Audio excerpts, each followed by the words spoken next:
দেখুন, খ্রিস্টানদের বিরুদ্ধে বিজেপি সরকারের আক্রমণ বা বিজেপি পার্টি আরএসএস বিশ্ব হিন্দু পরিষদের এই আক্রমণ আজকের নয়। আপনাদের মনে থাকবে উড়িষ্যার সেই স্টেন্স আব্রাহাম যে ফাদার ছিল স্টেন্স, তার পরিবারকে আগুনে জ্বালিয়ে মেরে দেওয়া হয়েছিল 99 সালে। আমি তখন পার্লামেন্টে ছিলাম। এটা নিয়ে বহু আলোচনা হয়েছিল, বহু বিতর্ক হয়েছিল। সেইটা কিন্তু আজও চলছে।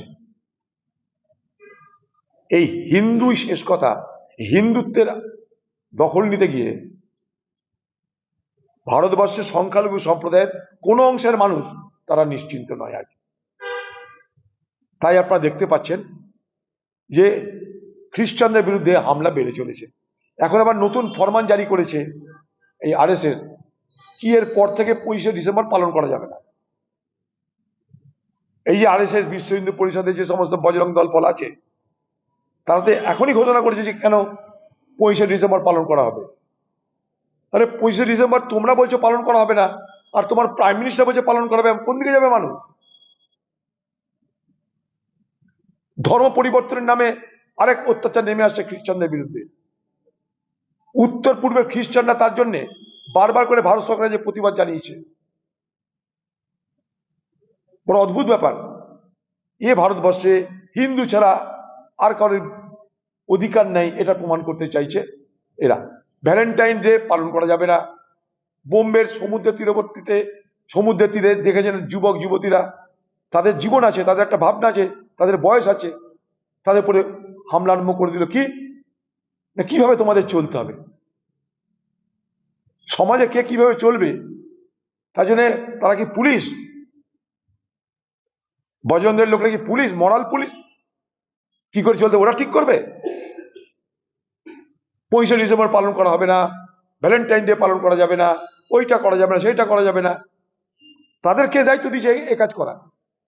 খ্রিস্টানদের বিরুদ্ধে হামলা হচ্ছে একদিকে, আর আরেকদিকে প্রধানমন্ত্রী গিয়ে খ্রিস্টানদের কাছে আশীর্বাদ চাইছে, তাদের কাছে ভাষণ দিয়েছে। কারণ ইউরোপ, আমেরিকা এগুলো সব খ্রিস্টান দেশ। এখানকার ধর্মটা মূলত খ্রিস্টান, খ্রিস্ট ধর্ম। তাদের কাছে নিজেকে ভালো রাখার চেষ্টা করছে। ঠিক যেভাবে এখানে মুসলমানদের উপরে যা হচ্ছে হোক, আরব দুনিয়া গিয়ে ম্যানেজ করো, এই তো লাইন।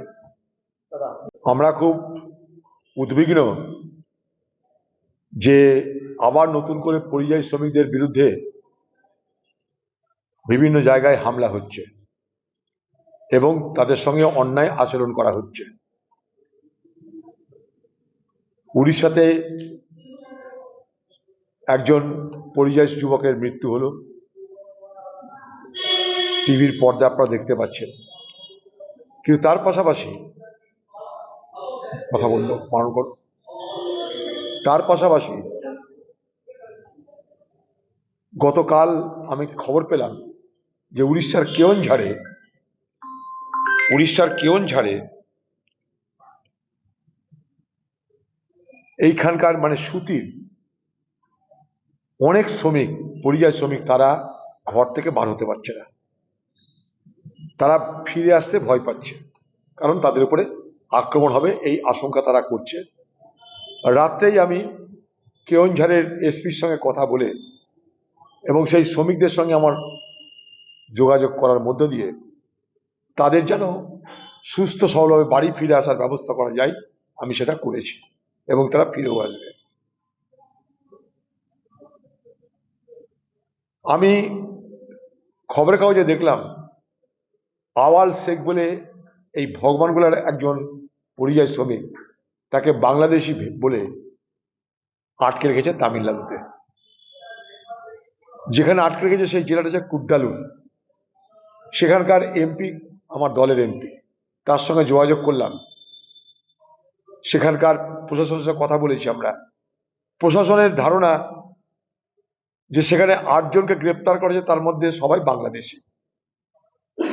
আমি আমার দলের এমপিকে দিয়ে তাদেরকে বোঝানোর চেষ্টা করছি যে বাংলাদেশি আর বাংলা ভাষীর ফারাকটা বোঝার চেষ্টা করো। সেই মতন আমি চেষ্টা করছি কোর্ট থেকে তাকে বার করার, কারণ 6 মাস ধরে সে ডিটেনশনে আছে, অর্থাৎ অ্যারেস্ট হয়ে আছে।